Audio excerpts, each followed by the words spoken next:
good day, because they didn't have paper towels. It's just air dry. At least you have nice little lights in there. You get a badge for that.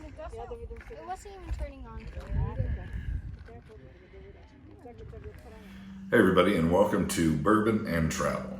And in this installment, we're actually going to get to the Grand Circle part of our vacation. Before we get into that too much though, I just wanted to say that we're pairing this episode with a bottle of Baker 7, which a little later in this video you're going to see some cuts of a glass of bourbon, and that's what was in it when we were at Bryce Canyon.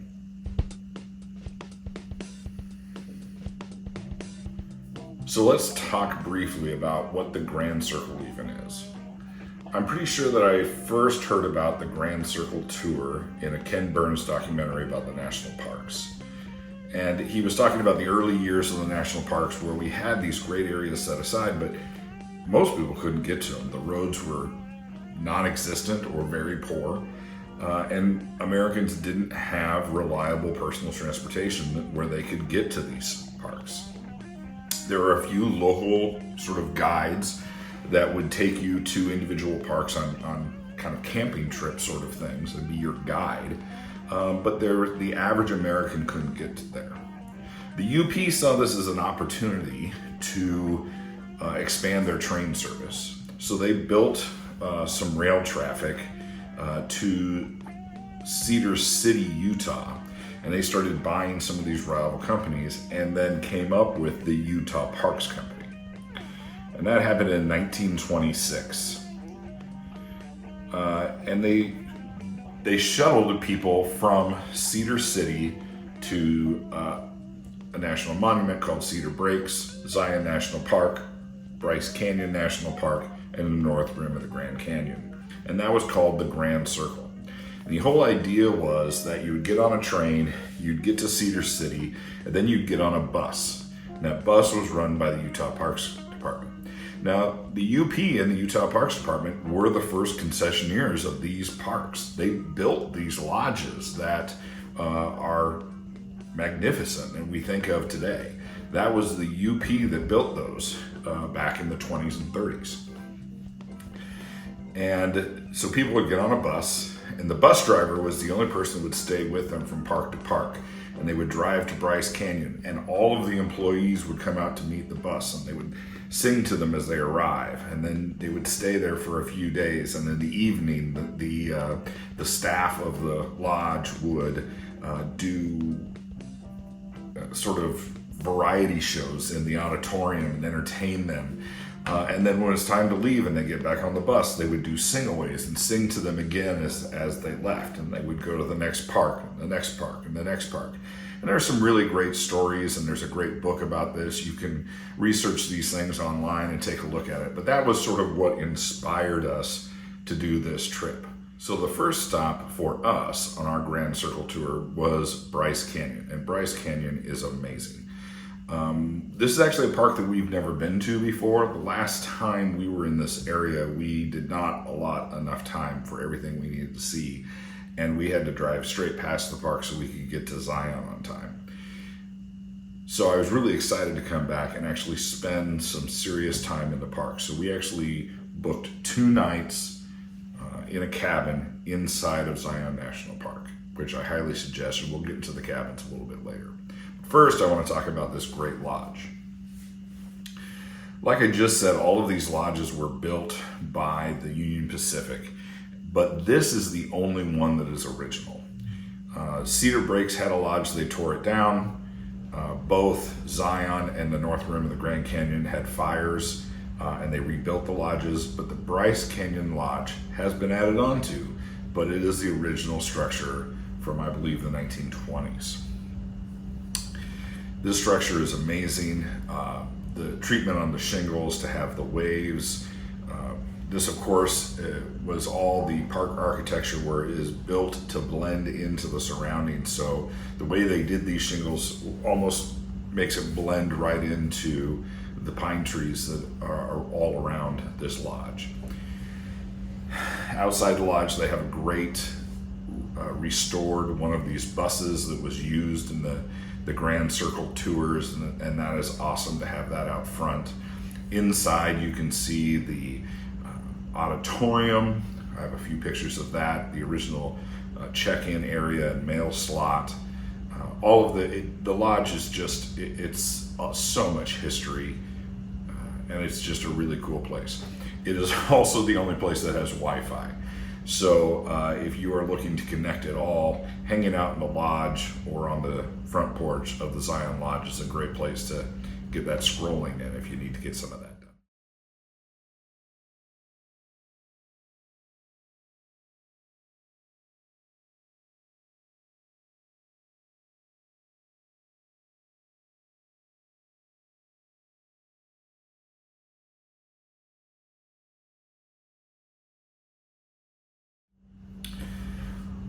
The cabins at Zion National Park are really pretty cool.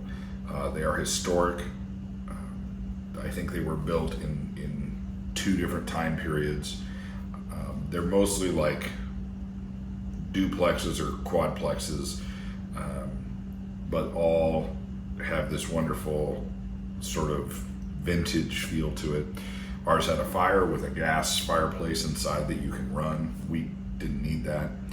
Ours had 2 queen beds and a little sitting area. And then it had sort of this weird bathroom on one side and then a room that just had a sink and was sort of closet. I assumed that was maybe actually a mechanical room, that when they started, maybe there's a big boiler someplace else, they were able to get rid of hot water heaters and maybe some air conditioning or heating. I don't know. It just seemed like that room wouldn't have always been there, and then they made use of it by putting a bigger vanity in that side, which was actually really quite nice. The style and the construction is very much log cabin style, but I wouldn't call them spacious, but they're nice. Ours had a nice little porch that had a little bench on it, which was great to sit on and to sort of just look out towards the rim. You couldn't really see the rim from where we were, but it was great to sit out there and sip some bourbon, and some bourbon like this Baker 7 right here. Our cabin, I think we got really, really lucky because our cabin was almost the nearest cabin to the rim. And I'll have a video right here of how quick the walk was to go over and to look at the end. Might still be sprinkling. Before getting up, it is sprinkling. Here's Sticker.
this main area where the lodge is, there's this rim trail that I want to say is about a half-mile, very even trail, and it connects Sunrise Point and Sunset Point.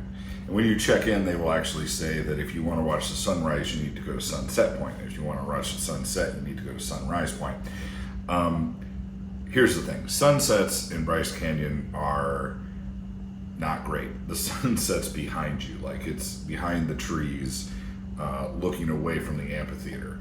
So it's really just getting that golden light into the amphitheater. So to think that you're actually going to see the sun setting with some landscape in front of it, that's not really what it is. The sunrise, however, I have some pictures up here. That is something you definitely don't want to miss.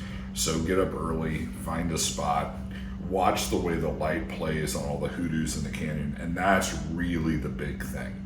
Being able to look down at the hoodoos, the same spot, go back to the same spot several times during the day, because the light playing off of the landscape changes everything. It changes the color, it changes the shadows, and it's just really remarkable to watch the light play in the canyon.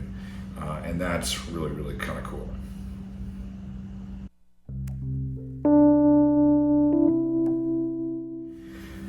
So let's talk eating.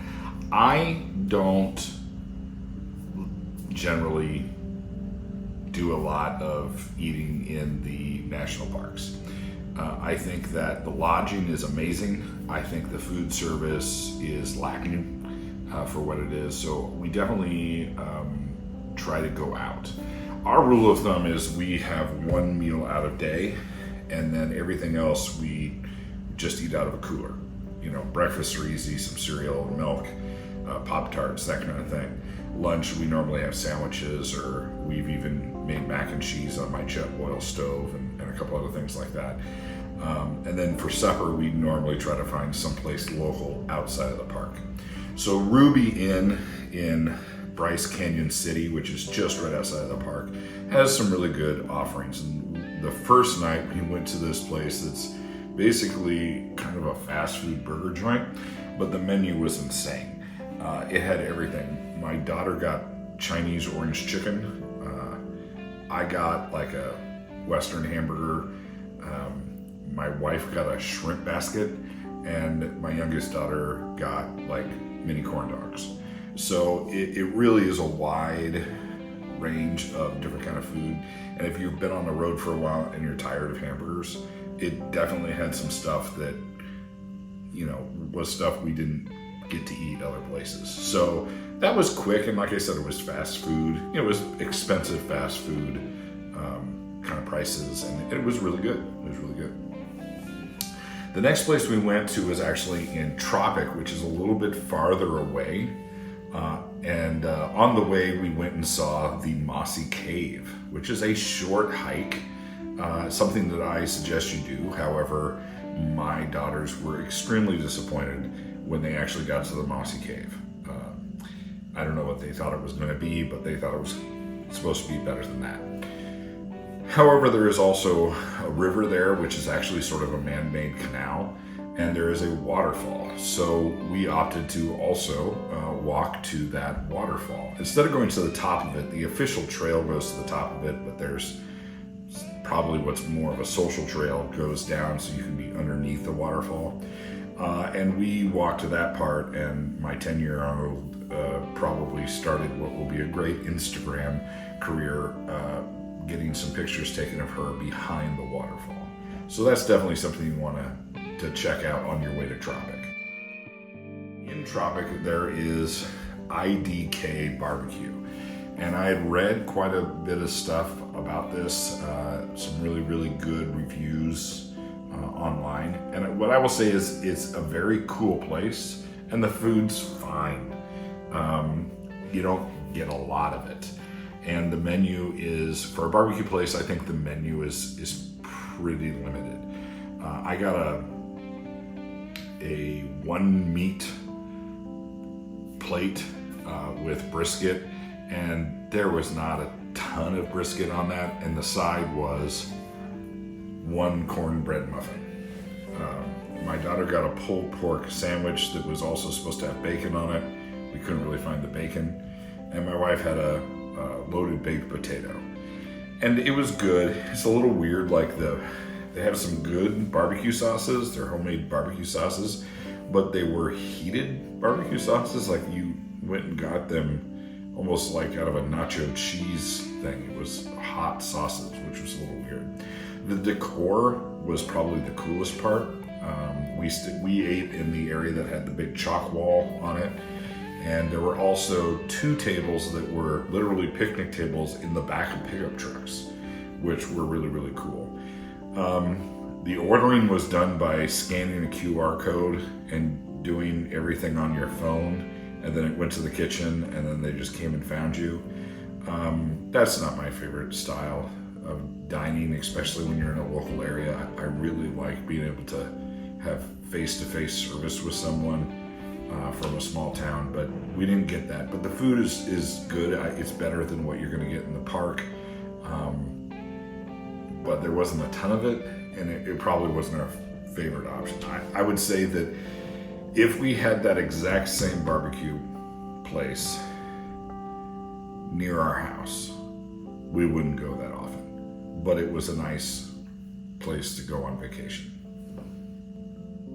One of the things that if you are at all able to do is to go down and hike down in the hoodoos. That is what really is probably the magic of Bryce Canyon. We did the Queen's Garden trail, but then went all the way over and came up through Wall Street.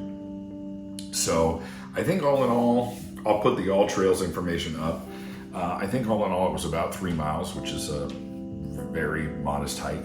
However, you do notice that you're, between 8,000 and 9,000 feet elevation. At least those of us from Nebraska realize that's the air is thinner at that point. And you definitely want to. We did it in the morning, and that is definitely something you want to do too, depending on the time of year. Later on in the day, we were doing a ranger program, and they were really having problems with people who were struggling to get back out of the canyon because of the heat, and they were dealing with some heat stroke sort of issues. Talking to the rangers on the rim, checking with every single person below the rim. Do you know how steep it is? Do you know how long it is? How much water do you have? Those sorts of things. There were people that were just unprepared for what it was going to be like coming back up. And we're talking probably, I think, once again, the All Trails information will have been on the screen, but I think it was like maybe 650 feet elevation to get back out. But at that altitude and in, there's not a lot of shade coming back out, that really can kind of get to you. But it was absolutely amazing to walk down in that red rock formation and to see these hoodoos from the bottom and the top, and lots of chipmunks running around, and just the really incredible contrast between the dark greens of the evergreens and then that red sandstone. It was just, I loved every part of the hike, even the hike out, which was kind of crazy. In the Queen's Garden section of the hike, there's this wonderful rock formation that is to look like Queen Victoria. And on the placard, there's a statue of Queen Victoria next to this rock formation picture, and it is quite stunning how similar they look. Here are a couple other shots of Queen Victoria.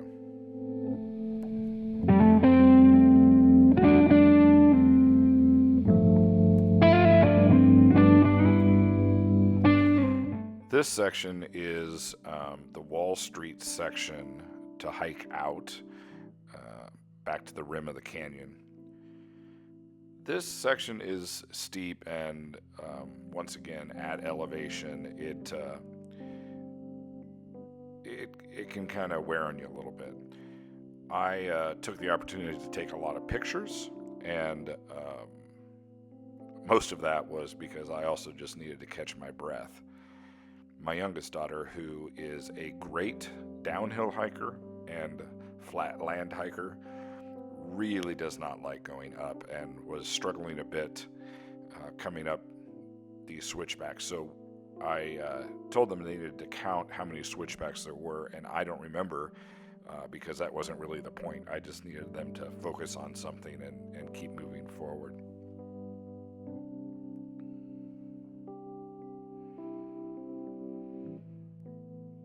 But once you get back to the top, it just gives you an incredible appreciation of the landscape here at Bryce Canyon.